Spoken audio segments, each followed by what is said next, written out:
Assalamualaikum warahmatullahi wabarakatuh. Halo sahabat buka buku, salam literasi. Kembali lagi bersama saya Galih Peter Hidayat di channel Buka Buku yang akan memberikan Anda pengalaman seputar buku.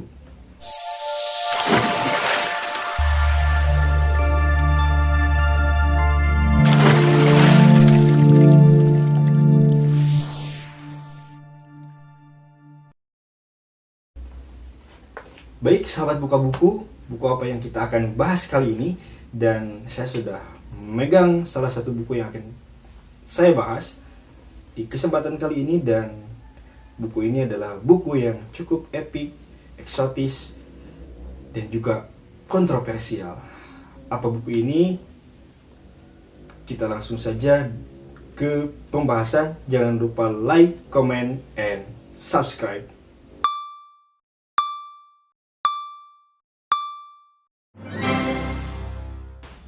Baik sahabat buka buku, apa yang akan kita bahas pada kesempatan kali ini yaitu adalah sebuah buku yang cukup epik, eksotis, dan kontroversial. Kenapa saya katakan seperti itu? Ya, karena pertama ini adalah buku novel terbaik yang pernah saya baca. Ya, kenapa saya katakan terbaik? Nanti saya akan jelaskan penjelasannya secara rinci. Ya, cuman untuk cerita lengkapnya silahkan kalian langsung aja buku ini. Kita langsung aja. Dari mulai perkenalan terlebih dahulu dengan buku yang akan kita bahas, yang akan saya bahas. Buku ini adalah merupakan karya daripada Muhyiddin M. Dahlan dengan judul Tuhan Izinkan Aku Menjadi Pelacur, Memoir Luka Seorang Muslimah. Sebenarnya ini adalah buku lama, ya buku lama, dan yang saya pegang ini adalah cetakan ketiga, ya pada tahun 2004, karena yang cetakan yang sekarang itu covernya udah warna biru. Jadi yang saya punya ini masih warna merah, dan ini juga saya dapat bukan beli tapi dikasih, bukunya ori ya, cuma udah emang ya sobek-sobek, namanya juga buku lama gitu. Kalau misalkan teman-teman pengen beli, sahabat buka buku pengen beli, silahkan beli yang terbaru itu, covernya warna biru. Nah, baik, kita akan rinci terlebih dahulu ya. Mungkin untuk perkenalan buku cukup saja seperti itu. Pertama, dari mulai alasan saya kenapa mengatakan bahwa buku ini eksotis ya. Buku ini kenapa saya katakan eksotis? Karena memang ini adalah romance teologi ya. Genrenya itu romantis dan juga agamis ya. Seperti apa sih yang romance teologi? Nah, kalau pengen tahu yang romance teologi seperti ini, salah satu judul bukunya. Dan juga ini adalah buku epik. Kenapa saya katakan ini adalah buku epik? Karena ini adalah novel terbaik yang pernah saya temui dan yang pernah saya baca. Dibandingkan novel-novel lain yang pernah saya baca juga, ini tetap yang terbaik menurut saya. Karena kenapa? Dari mulai penataan bahasa, itu kan rincian alur cerita yang benar-benar itu membawa kita hanyut ke dalam sebuah pikiran yang ada di dalam buku ini. Itu kan terus juga bahasa yang puitis dan juga mendoktrin yang sangat lekat dengan buku ini gitu kan. Dari mulai, jadi bahasanya itu cukup dalam dan itu cukup mendoktrin. Makanya ini saya katakan buku epik. Terus alur ceritanya juga jelas. Akhir dan awalnya juga cukup luar biasa. Dan ini saya katakan sekali lagi, ini adalah novel terbaik yang pernah saya baca. Lalu kenapa saya katakan kontroversial? Karena jelas dari judulnya aja ini udah kontroversial, sahabat ya. Tuhan izinkan aku menjadi pelacur. Bagaimana mungkin kita seorang manusia, seorang hamba meminta izin kepada Tuhan untuk menjadi seorang pelacur? Kan kontroversial. Itu kan dari judulnya aja udah kontroversial. Terus bagaimana isinya? Isinya juga makin kontroversial, sahabat. Ya. Karena buku ini mengisahkan salah satu tokoh yang ada di buku ini. Tokoh utamanya itu bernama Nidah Kirani, yang mana dia adalah seorang awalnya muslimah yang taat, salah satu penggerak daripada, bukan penggerak ya, salah satu pengikut daripada organisasi Islam yang cukup keras. Saya katakan, saya tidak akan katakan organisasi Islam apa. Saya tahu sebenarnya yang dimaksud daripada buku ini ya, cuma saya tidak akan katakan. Karena ini adalah buku novel, walaupun ini seperti kenyataan. Ya, saya katakan novel ini seperti kenyataan, benar-benar seperti kenyataan yang diceritakan kembali, itu kan. Tapi dijelaskan juga di novel ini bahwa ini bukan kenyataan, ini adalah sebuah karya fiksi, murni karya fiksi, ya. Dan dijelaskan di awal juga tentang realitas imajinasi dan realitas objektif, yang mana menandakan bahwa si penulis ingin menjelaskan dengan detail, gitu kan, ingin menegaskan juga bahwa ini adalah buku fiksi, sebuah karya, bukan kisah seseorang yang diangkat. Mungkin saja memang ini adalah ada kisah-kisah tertentu di baliknya, di balik sebuah penulisan suatu hal yang wajar, tapi ini bukan benar-benar kisah nyata yang top sesuai dengan apa yang ada di buku ini, enggak, gitu kan. Karena yang namanya penulis, gitu kan, itu benar-benar bisa berimajinasi kemana saja, dan luar biasa. Seorang Muhyiddin M. Dahlan imajinasinya luar biasa, gitu kan, dengan mungkin pengalaman dari sana sini, gitu kan, dan juga perbendaharaan kata yang dia punya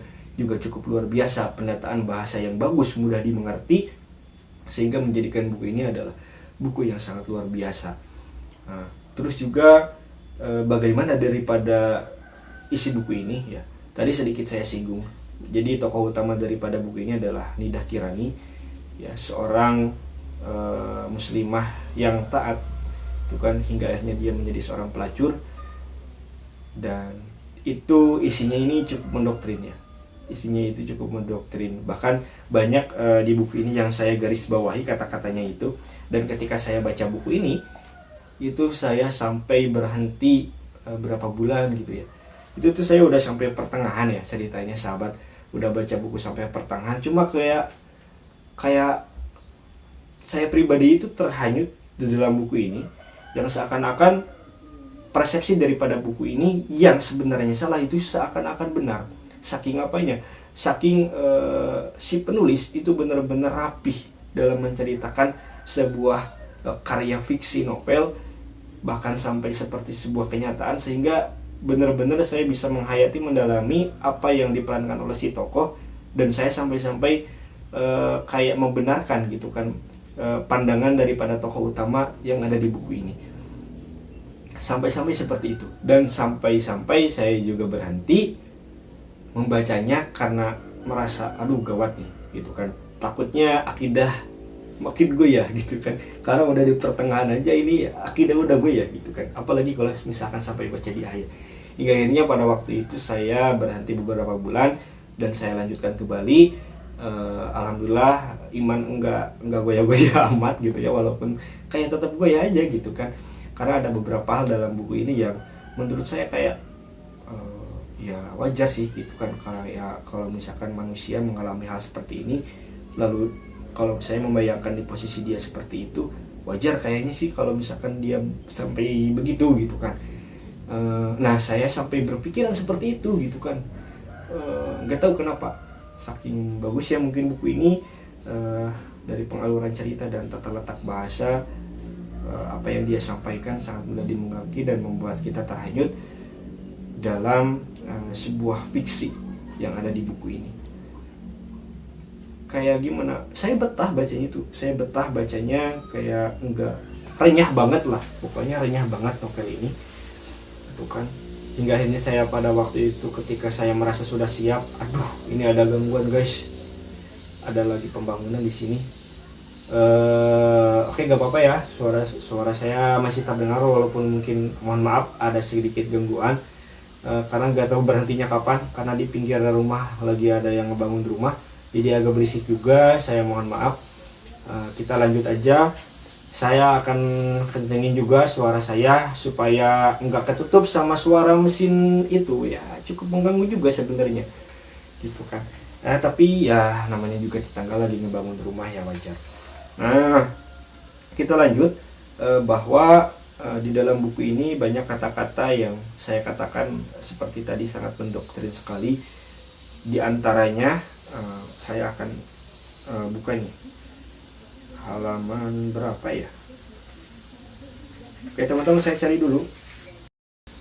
Ini sahabat ya, ketemu ya.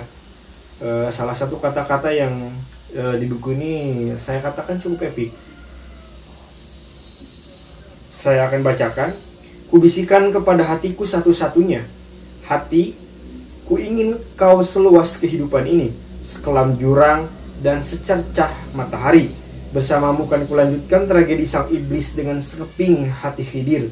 Bersamamu kan kutelusuri lorong terkelam dan kuselami semua benteng-benteng larangan sampai pada ranah keterasingan. Kemanapun engkau berlari, aku akan terus mengejar pertanggungjawabanmu. Ini janjiku kepadamu Tuhan. Karena kau telah menciptakanku, maka kau harus menyingkap misteri-misterimu kepadaku.